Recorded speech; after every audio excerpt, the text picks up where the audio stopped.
Today, we're diving into the incredible story of Guru Arjan Dev Ji, the fifth Sikh guru. Now, this was a truly monumental figure, a builder, a poet, and just this beacon of peace whose entire life was dedicated to bringing people together. But his story takes a very dark and ultimately a world-changing turn. And that brings us to this central, really shocking question, right? How does a man who builds a temple with its doors thrown open to everyone, a man who compiles the scriptures celebrating wisdom from all kinds of faiths, how does that man end up suffering one of the most brutal martyrdoms in history?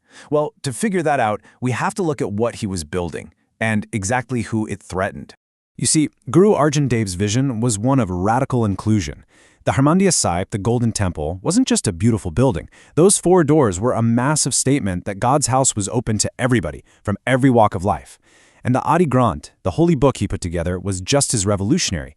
It didn't just have the words of Sikh gurus. He actually wove in the wisdom of Hindu and Muslim saints. He was building the spiritual path that was just exploding in popularity. But, that very success is what planted the seeds of a really deadly conflict. The reasons he was martyred aren't simple. They were coming at him from two totally different directions, from inside his own family and from the powerful political forces of the Mughal Empire. So basically, a two-front war was brewing. Internally, you've got the guru's own brother, Prithi Chand, who was just consumed by jealousy, feeling he should have been the guru. And then externally, the Mughal court and other orthodox leaders were getting seriously alarmed as Sikhism's message of equality was attracting followers from both Hinduism and Islam. And, well, they saw that as a direct threat to their own power. And this betrayal from Prithi Chand, it was personal, and it was nasty. He was actively working to undermine his own brother. He would intercept letters going between the guru and the Sikh community just to create confusion, and he even tried to mess with the Langar, the free community kitchen, which was and still is a cornerstone of the Sikh faith. He was basically creating division from within, weakening the community right when these huge external threats were building up. So all these simmering tensions, they were about to get ignited by the political climate of the Mughal Empire. This is where that family dispute collides head-on with imperial politics, and the guru gets caught right in the middle of a perfect storm. And then, things started happening fast. In 1605, the pretty tolerant Emperor Akbar dies, and his son Jahangir, who was already really suspicious of the guru's growing influence, takes the throne. A year later, Jahangir's own son, Prince Khusro, rebels against him. Now, while Khusro is on the run, he briefly meets Guru Arjan Dev. For Jahangir, this was it. This was the perfect excuse he'd been waiting for to finally make his move. And look, you don't even have to guess his real motive. Jahangir literally wrote it down himself in his memoir. He called the guru's growing following a false shop and admitted he'd been thinking about shutting it down for a long time. So that meeting with his rebellious son, that wasn't the real reason. It was just a convenient pretext. The real issue was the guru's popularity, which the emperor just could not stand. So the guru was arrested and taken to Lahore. And here, he wasn't really put on trial, he was given an ultimatum. This was going to be the ultimate test of his principles, his faith, and, well, his life. The demands were just designed to break him, pay an absolutely impossible fine, or, even worse, compromise the integrity of the Holy Scripture by removing key passages. But Guru Arjan Dev's response was completely resolute. The money, he said, belonged to the community.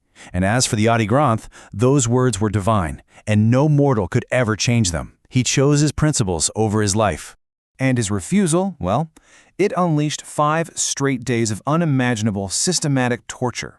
It was all designed to inflict the most pain possible without actually killing him right away. So on the first day, he was forced into a cauldron of boiling water. And accounts from that time describe this horrifying scene, but they also say that the guru remained perfectly calm, just in the state of deep meditation, almost as if he was untouched by the physical agony.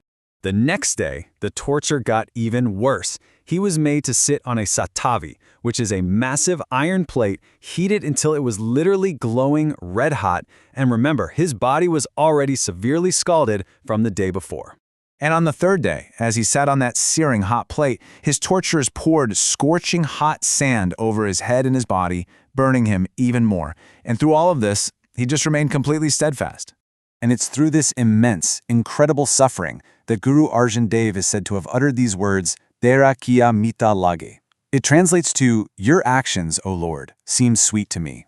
Now think about that. This isn't just about acceptance. It's this profound expression of love and trust in the divine will. It's a statement that even in the most horrific circumstances imaginable, he saw higher purpose. It really is the spiritual peak of his martyrdom. The Guru's martyrdom there on the banks of the Ravi River in Lahore was not an end, not at all. In fact, it was this massive, cataclysmic event that would fundamentally and forever transform the Sikh faith from a purely spiritual path into a community, a nation that could defend itself. And this transformation was perfectly embodied in this new doctrine called Miri and Piri. The next guru, Guru Hargobind, who was Guru Arjan Dev's own son, instituted it as a direct response to his father's martyrdom. Miri represents worldly or temporal power, while Piri represents spiritual authority. And from now on, the two would go hand in hand. The lesson was crystal clear. To protect the spiritual, you had to be prepared to wield the temporal. And this wasn't just some abstract philosophy. It had immediate, real-world effects. Guru Hargobind started wearing two swords to symbolize Miri and Piri. He established a Sikh army.